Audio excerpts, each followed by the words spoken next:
Hello everyone, it's a new season, a new reason to be playing Destiny 2. Or perhaps a lack thereof? Question mark? I'm going to make this video short and sweet because, honestly, there's not too much to talk about with this new season, at least not yet. Story stuff I'm going to leave out because I want to give people time to do that. But just a couple of things that are concerning. So, one on the concerning list, and this is probably something that everyone should be concerned about, especially at Bungie, for a variety of reasons. But last 3 seasons, let's go over day 1 peaks for Steam. Season of the Deep had 186,000. Season of the Witch had 126,000. And then this season had a peak of 94,000. Yeah, it's steadily been going down each season, of course, since Season of Defiance. Which, Season of Defiance was actually the largest peak Destiny 2 has had in a very long time. Witch Queen was close. Witch Queen had 290,000, and Defiance had 316,000 peak players, and that's just on Steam. If we had like at least an average of 300,000 per platform, you're looking at, of course, over 1 million players on day 1 of Lightfall. And that's just day 1. It's not counting people who play the next day or the first week. Like, that's pretty healthy. But again, if we're counting Season of the Wish and an average of about 94,000, yes, that is, of course, only about 300,000 players, if you're rounding up, that played on day 1 of Season of the Wish, which just tells you all you need to know, because to be quite honest, there isn't really anything that you have to do day 1. If you're smart, you're playing other games until the end of the season, then you have a smorgasbord of content to do. At least that's what some people do. I think that you can never judge a Destiny season in its first day, nonetheless the first week. Me giving impressions here is, well, again, just my thoughts and me rambling, but obviously this is a little concerning because a Destiny season has never had a peak on Steam less than 100,000, and this is the first time we've seen that. And of course Bungie's looking, and of course they're concerned. I can only imagine they're concerned. And this comes shortly after the tone deaf package that was released on Steam, the starter pack on Steam, which is an insult to a lot of players, new and old. And I usually don't say this because I think everyone can spend their own money the way they want to. You know, it's like, I'm not going to tell people how to spend their money, but please don't buy this. Like, again, it's very sad to even have to say this. So this pack is $15. $15. You can buy this season for, I think, a little bit less than that.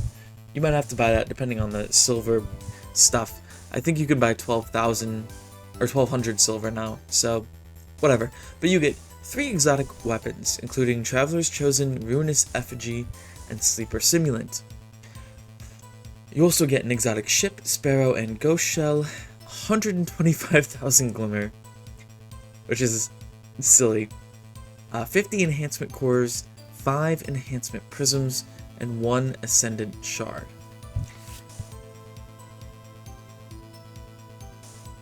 I want to put this out there, right? Here's what you could spend your money on instead of that. You could get the Witch Queen right now, for less than $10, $9.89. You can buy the Witch Queen. That promotion ends December 5th. Go do that. Witch Queen is great content for $9.89, which again is far less than what this silly little starter pack is. And with the money you're going to save by not spending it on the starter pack, you can use $6 more to go buy the 30th anniversary pack. That's about $15 you spent, maybe a little more. But guess what? You're getting more content in both of those editions than in the starter pack. And not only that, you're getting stuff that you can replay and reuse, as opposed to currency that goes away when you use it, like Glimmer, and that you just constantly have to reacquire. Tone Deaf doesn't even begin to describe what the starter pack is, because it is silly. If we're trying to build good faith, why would we release something that is so outrageously priced? Like, this should be something that's free for people who maybe either bought the season, are going to buy the season, or who bought the collector's edition for Final Shape, right? Something along those lines. But instead, you're waving it in front of new players like it's something special, and old players who spent the time and effort to get those things, like, not that it matters, because anyone in their right mind isn't spending money on that. At least, you know, an old player who knows that they can just get the guns with in-game time spent. Like, I don't understand it. I really don't. This will go away eventually, it will, and hopefully Bungie can find a way to bounce back from this, but the monetization has just continued to get worse and worse. And is there a way out of it? Sure. I think free Eververse stuff is one way to look at it. A free Eververse set per large expansion or something like that is something that's cool and one that looks good.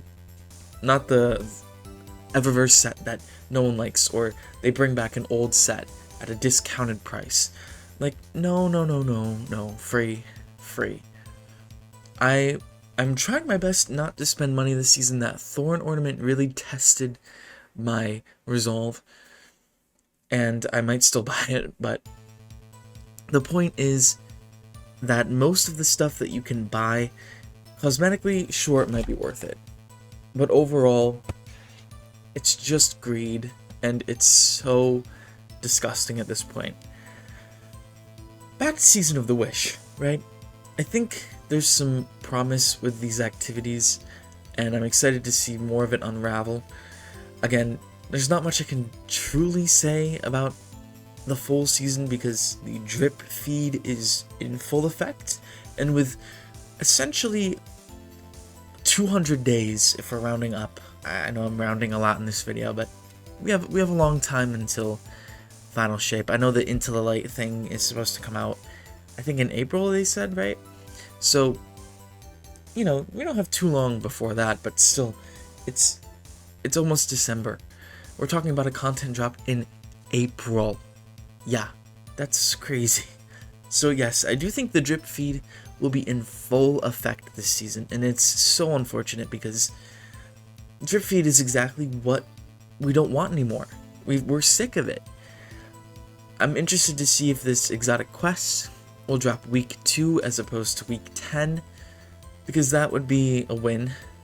And, you know, I see myself playing a lot of other games right now, and I think the whole community is going to be doing a lot of the same. The dungeon, though, again, I'm not going to spoil anything. They're out there, the leaks. If you want to find them, you can. But it looks fun. That's all I'm going to say.